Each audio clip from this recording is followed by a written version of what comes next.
I'm Harry Gottlieb, and you're watching another episode of Community Newspapers, Pillars of the Community, where we celebrate individuals, institutions, organizations, and corporations that support and benefit our community. Today, we're going to be discussing the city of Coral Gables and one of its most important assets, which is the Museum of Coral Gables, and the history of the building. And we have a very special guest today. We have Elvis Fuentes direct from Cuba, and he's going to tell us a little bit about himself, and we're going to discover more about him and about the museum and about Coral Gables than you ever knew before. Elvis, welcome. Thank you. Thank you for having me. Tell us a little bit about yourself. Where did you grow up and how did you end up here in Miami? Yeah, well, it's always an interesting story because I got this name, right, Elvis. And it was after Elvis Presley. And it was in Cuba in the 1970s when Elvis Presley was banned. Because of the communist regime, they basically banned everything that was American or capitalist, for that matter. So it was, my name was like one of those small acts of protest, of resistance that people have.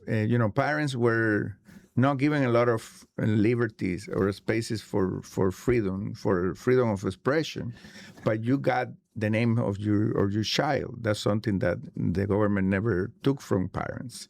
So you will see that in the name of a lot of Cubans, there is variation, for instance, of Elvis. There is a lot of creativity in the names in Cuba, and that's an expression of that. Those very tiny spaces that a totalitarian regime allow people to have freedom. So your parents were rebellious. Yes. Yes. Rebellious during the revolution. Correct. Wow. Yeah. And my grandfather was a political prisoner for 2 years. So that's, and all that I remember from him was this idea that, don't trust communists, don't get involved with the communists. You have to live your life, and at some point you have to leave this island. The town that you were from is near Trinidad? Yes, this is a very small town. It's called Guayos. It's very easy to spot on the map. How do you spell it? Guayos. But it's very easy to spot on the Cuban map because you go to right to the center of the island. The map where you can see crossing the National Railroad with the National Highway. That's where they intersect. That's my hometown. What was the population? 4,000 people. Wow. Really small. Really small. But it was a colonial village, a colonial town? No, Guayos was really more of a early 19th century settlement. But it's very close to Santi Espiritus, which is together with Trinidad. They were founded on the same year, 1514. So we were very close to these colonial villages, the founding villages of Cuba, really. And so history was really something that we care a lot about. What was your life like there? Well, like any childhood in Cuba in particular, in a small town, you revolve around school, friends, a lot of kids in the neighborhood playing baseball, having fun as much as possible. This was a very small town with a sugar mill. So I remember going as a kid with the other kids, going to the sugar mill, trying to get the warm sugar just out of the sacks and things like that. A river nearby, we used to go swim there. And it was when you were not at school, being indoctrinated by communist ideas and things like that. The rest of the time, you have a lot of fun. And what year did you arrive here? Did you arrive by yourself or with your parents? Yeah, well, long story short, my grandfather, as I say, used to tell us, you have to get out of here. There is no way this is being lost. And that's something that you will hear a lot from my generation and people that came after me, because the moment communism took hold in the island, it was really clear that it was like a cancer. What year? So I was born in 1974, and I study art history. So I was lucky enough to really think of a career where I could travel, and that's how I got here. I actually won a scholarship to go to Hunter College in New York. So Congratulations. so in the year 2000, I was supposed to come in 2001. I actually had everything ready to come on September 26th, but then 9/11 happened. So all the flights from Cuba were canceled. Did you come by yourself at the time? I couldn't come that time, so we have to postpone the scholarship to 2002. So I came in June 2002. That's when I first came, and I stayed.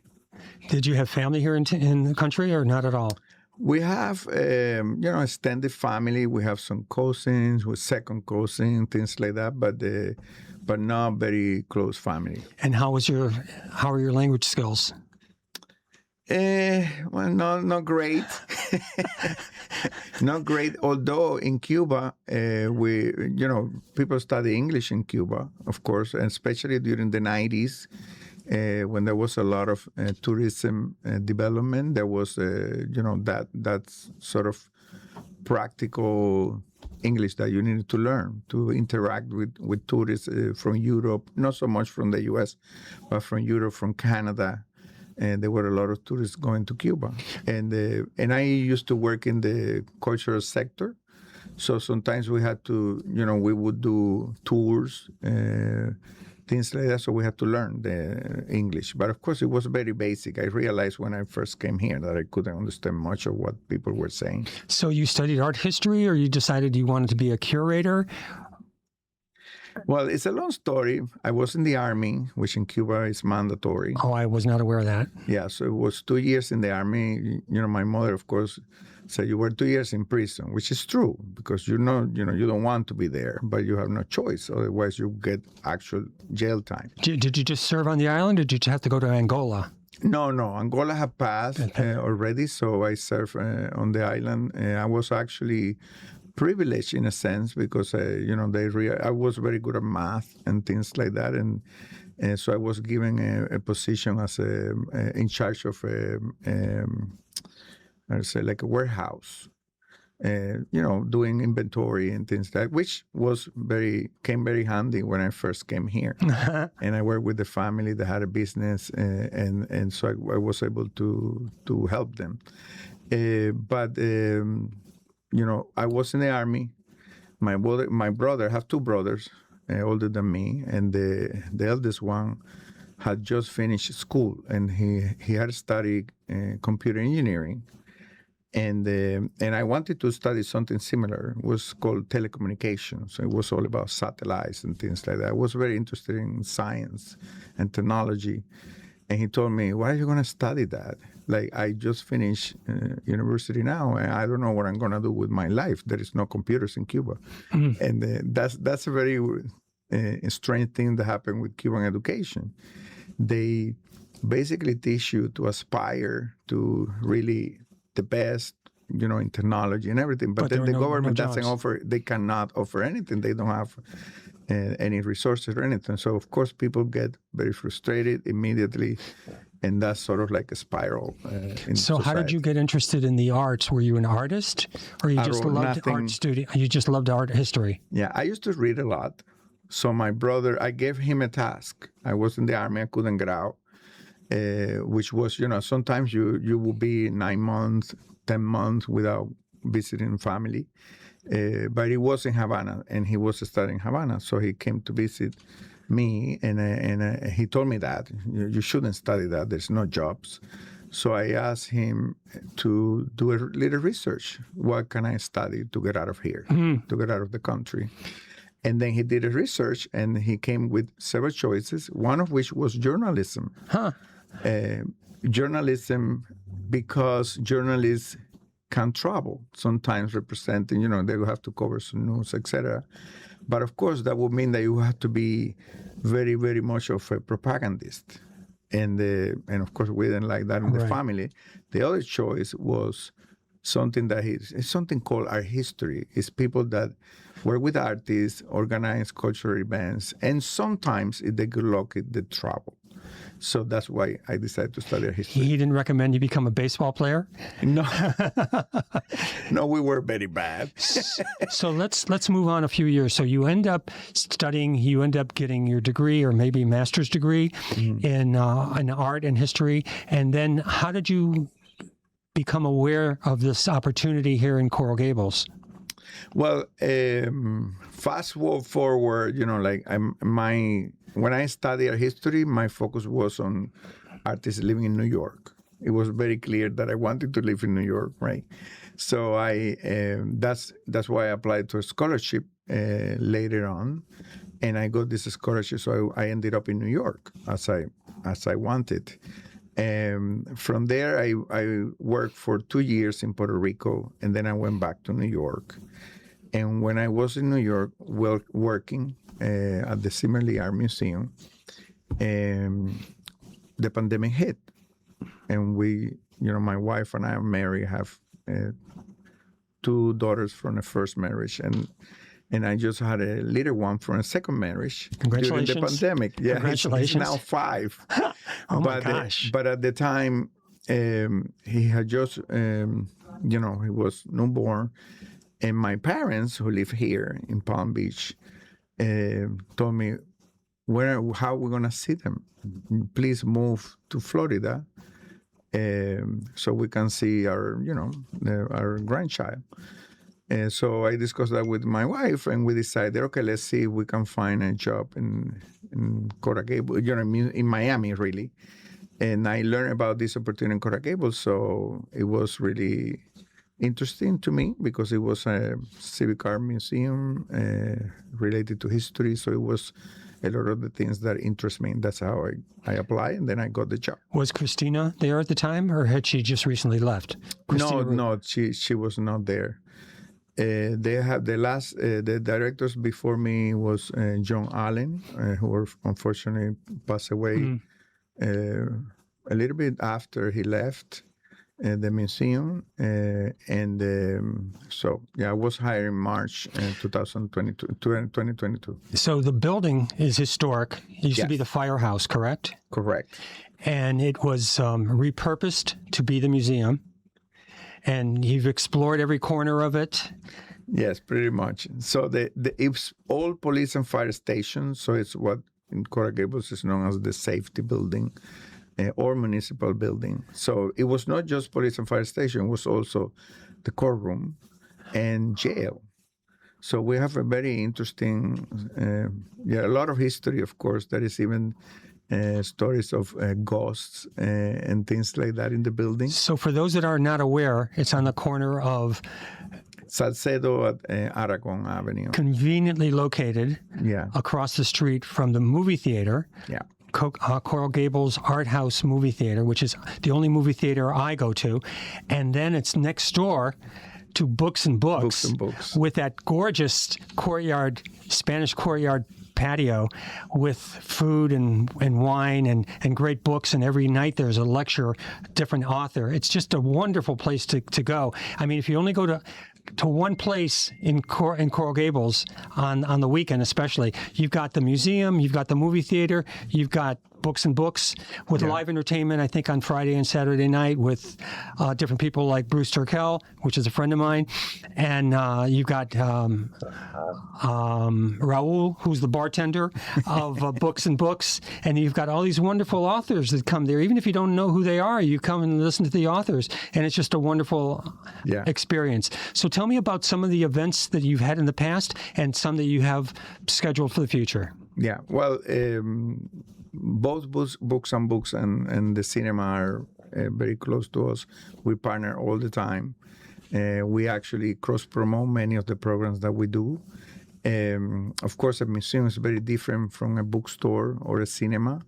Right, we have a long-term exhibition, short-term exhibition, but we also have events. We have a big screen where we do screenings, not a movie type of program. It's more like Q&A. We present a director. We have discussions with the. You also had the World Cup. Yes. You had a lot of people. It was like a secret that if you didn't want to be with a big crowd, but you wanted to be surrounded by people that were enthusiastic about the World Cup, you could go to the museum and you had the screen set up there, and there was plenty of room and there was plenty of excitement, and people were just thrilled to be there. Yeah, and it was, and we had the oldest soccer ball in the world. I did not know that. For 1 week. I did not know that. We brought that from Scotland, and for the Scotland-Brazil game, it was actually at the stadium for that game, but it was really an amazing experience. How was it displayed? We had it in a very secure box, and it was very, very difficult, to handle it because it was very light, which of course you would expect from a ball, but it was a smaller ball than the your regular soccer ball. So everything had to be handled very carefully.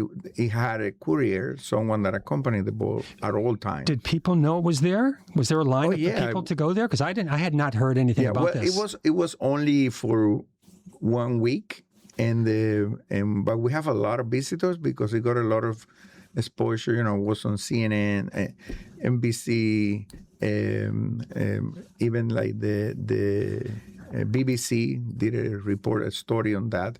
So we have people from all over the world coming to see the ball. So years ago, when Christina Roop was in charge, she's a cyclist. I'm a cyclist, and I heard that she was going to have an art exhibition that was basically about bikes. Yeah. And so I was dying to see how she was going to do this.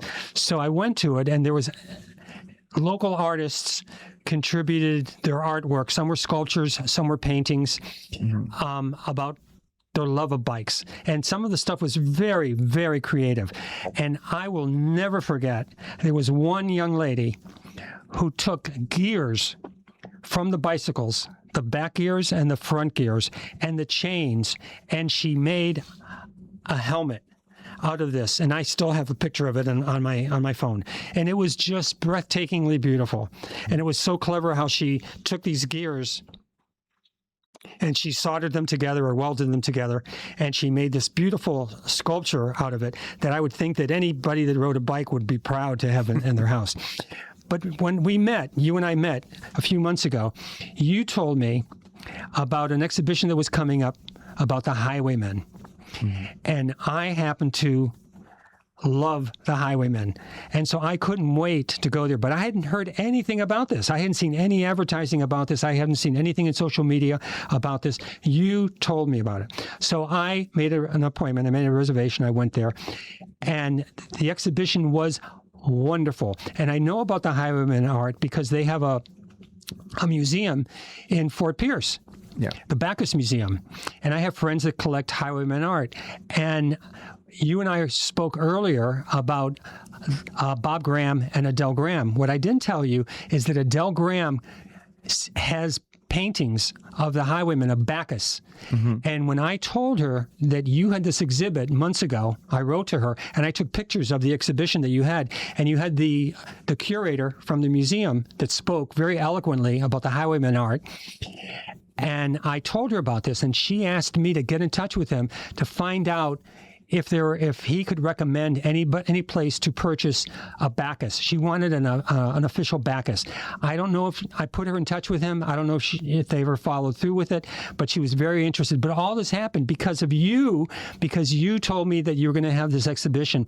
And for those people that love the highwaymen, I hope that they had a chance to go to the museum. And if they didn't, I hope they have a chance to go to Fort Pierce and explore the Bacchus Museum, because it was really quite spectacular. Yeah, thank you very much. That's actually an exhibition that is the beginning of a series of exhibitions that we're preparing, and is under a generic name. It's called Coral Gables Collects, and the idea is to tell the stories of collecting.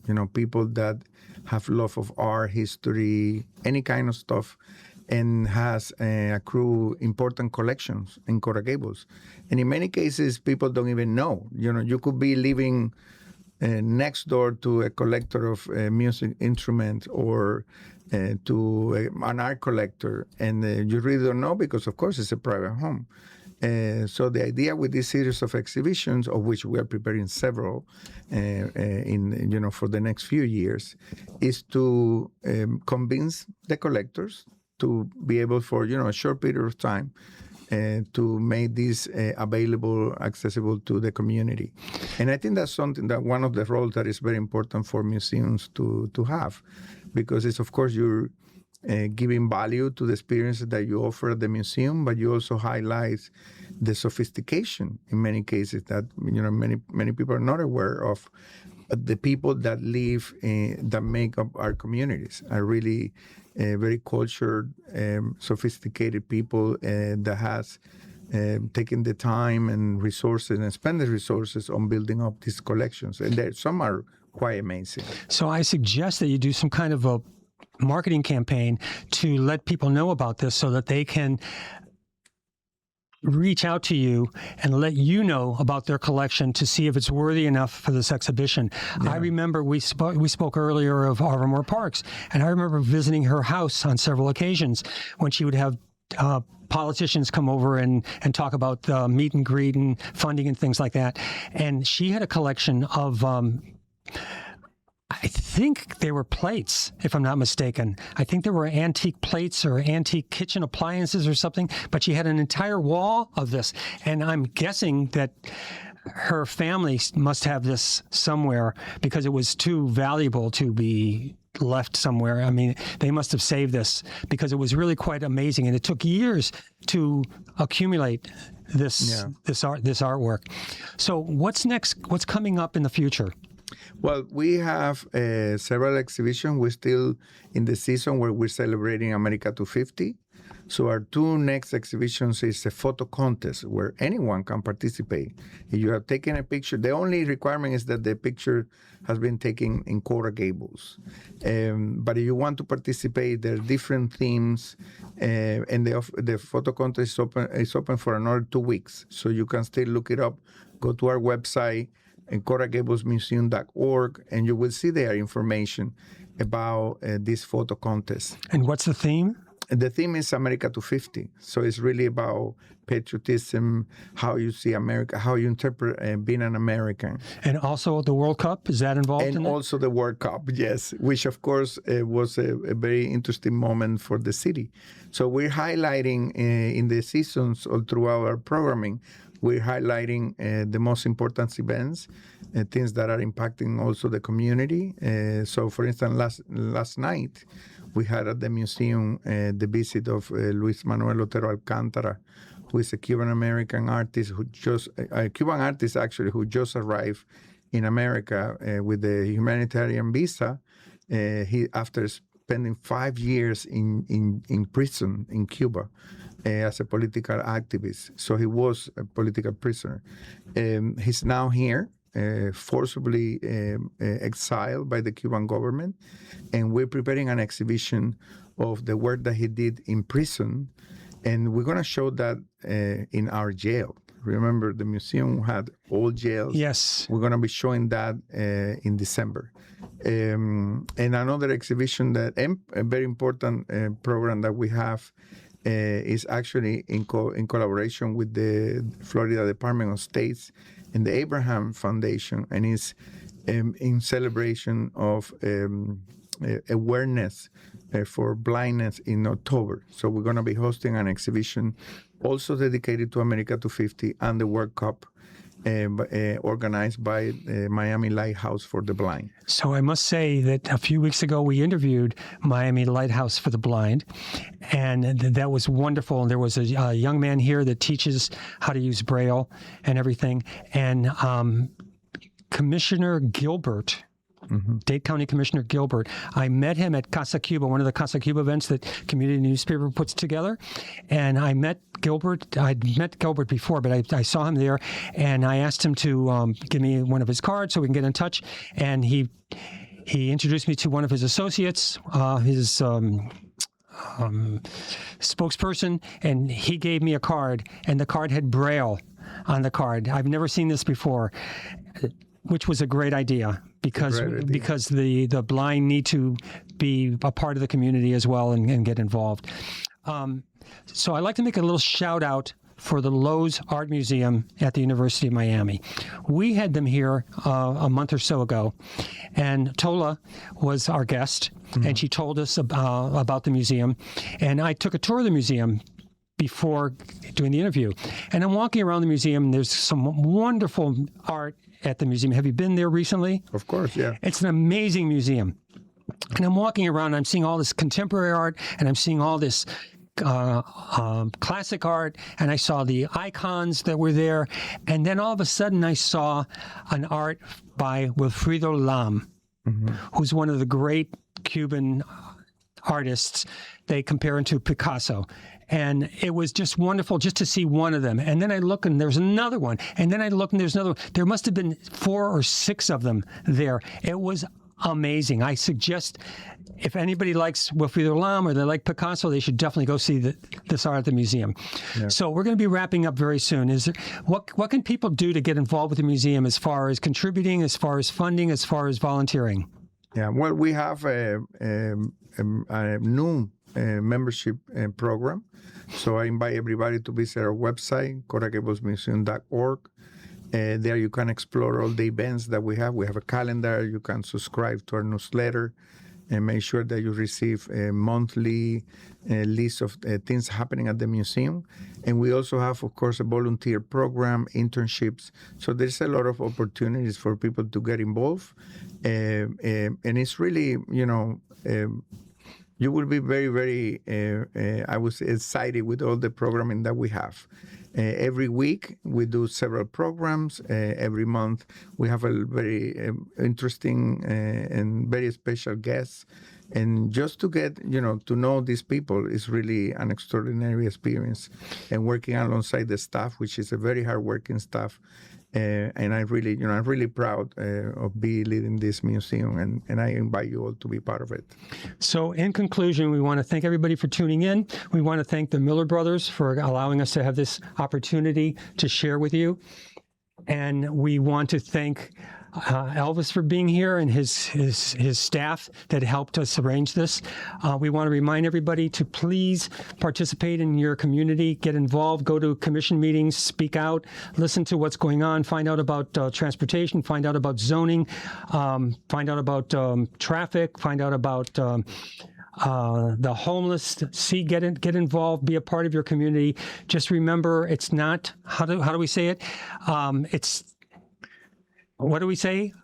It's not what the community can do for you. It's not what the community can do for you, but it's what you can do for the community. We're plagiarizing this, but it's still important to say. Thank you, everybody, for tuning in. We'll see you next time. Thank you.